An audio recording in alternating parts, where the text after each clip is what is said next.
खुलुमबाय रायजोफोर।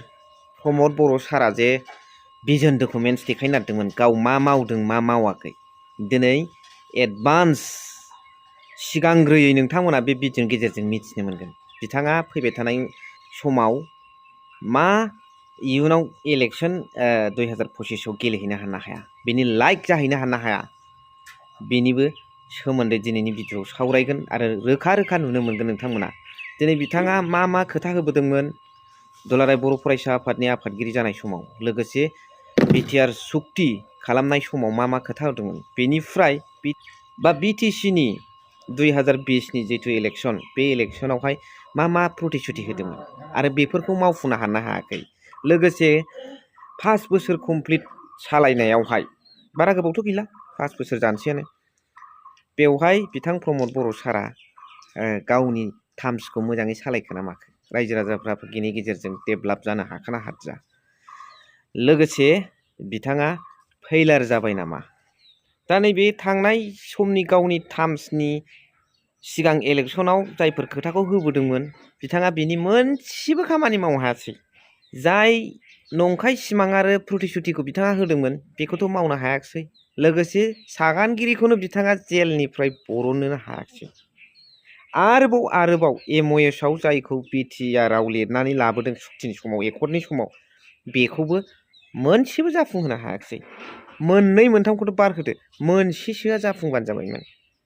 दा बेनि थाखाय गासैबो बर' रायजो राजा आरो बे बड'लेण्ड ओनसोलाव थानाय साफ्रोमबो रायजो राजाफोरनि गेजेराव बिथाङा एपलजाइज बुङोना बुङा बेखौ भिजन डकुमेन्ट होथारनाय समाव जोङो रायजो राजाफ्रा बयबो मिथिनो मोनगोन। नाथाय बिथांनि भिजन डकुमेन्ट्सखौ सिगांग्रो एडभान्स हिसाबै नोंथांमोना नायलांग्रोदो। मानो जौ फाननाङा जोंनि आइजोफ्रा, मानो दंफां दाननो थांनाङा, गुबुन खामानि माव। नाथाय खामानिनि राहा लामाखौथ' सोरबा बानायना होनांगोन ना रायजोफोर। फंबाय बिनानाव गोरिब गुन्द्रा हावरिया खावरिया मावरिया बिसोरनो मानो माबा मोनसे लामा होआखै? साख्रि हो, बेफार फालांगि खालामना जानो फैसा हो। दिनै मानो बै हाग्रानि मैगं, दिंखिया मैगं, थास' मैगं फाननानै दिनैसिमबो बिमाया मानो जानो गोनां जादों? जे बिटिआरआव मा दङ गैया? बिटिआरआ मुङानो बेसेबांबा गोजौखा। नों जाहोआबा आं जाया नामा? नों जाहोआबा आंबो जागोन। जोंखौ रावबो हमथानो हाया।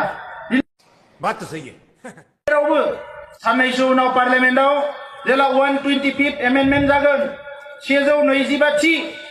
125 संबिजितनि सोलाय सोल' जागोन, अब्लानो जोंनियाव डाइरेक्ट सिदा राङारि मददआ फैसिगोन सेन्ट्रेलनिफ्राय। भाई साहब कुछ ज्यादा नहीं हो गया, मतलब कुछ भी। जों लोगोसे दिनै बेवहाय साख्रि बाख्रिनि लामा दङ। एनडिबिनि केडारफोरा फार्स्ट प्रायोरिटि मोनगोन। आर्मि, पुलिस, पेरामिलिटारि, CRPF जेरै बै बिटिसि सुक्तियाव दङमोन, बेवहाय जोङो 10,000 जोंनि लाइमोनफोरखौ आर्मि, पुलिस, पेरामिलिटारियाव सोनांगौ होननानै बुंदों। जे जोंनि सेंग्रा लाइमोनफ्रा जायफोर हाई स्कुलाव फरायना गारबाय, हायार सेकेन्डारि फरायनानै गारबाय, ओरैनो थाबाय, हौवासा जा हिनजावसा जा डिफेन्स सार्भिसेसआव हाबनो थाखाय निफ्राय बुंबाय थादों आरो गोरबोनिफ्राय बुंदों आङो। आंहा बिथांमोननि बायदि चिफ जानाय, MLA, MP जानायनि कुनु सिमां नुवाखै आं। यही नहीं, अभी और सुनिए। राजखान्थिनि सायाव आंहा जेसेबां इन्ट्रेस्टबो गैला आरो बेबायदि लुबैनाय गैला आरो मा जालांथोंसै। ये क्या तमाशा लगा रखा है तूने? मानो होनबा सासे गोरिब सुबुंनि सायावहाय जेनेबा पार्टिखौ दलखौ लानानै अयनाय खालामनायखौ जों लुबैया आरो दानि जाखांफुनाय लाइमोन सेंग्रा सिख्लाफ्रा जों बेखौ लुगैया। जों बेखौ खालामगोन होननानै जों दा सानदों। क'क्राझारनि सिनायथिया बोरै जाखो? बड'लेण्ड इउनिभारसिटिखौ सोर बानाया?